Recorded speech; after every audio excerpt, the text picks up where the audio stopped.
So could you firstly define the term Ramadan? Alhamdulillah, wassalatu wassalam ala Rasulillah wa ala ali wa sahbihi ajmain. The word Ramadan is derived from the Arabic word Ramida or Ar-Ramad, which means intense scorching heat and dryness. It's also derived from the Arabic word Ramda, which means sun-baked sand. In Islamic terminology, the word Ramadan, it signifies the intense heat in the stomach due to thirst.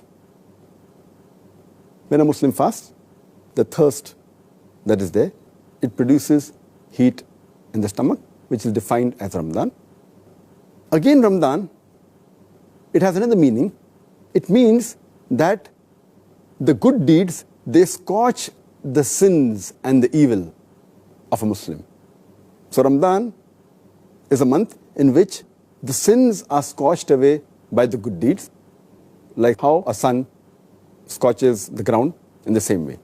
And heat, normally, it helps in forming, molding, or reshaping virtually every matter. In the same way, Ramadan helps in molding, shaping, and reforming the spiritual and the moral aspects of the human being. That is the reason we term this word as Ramadan.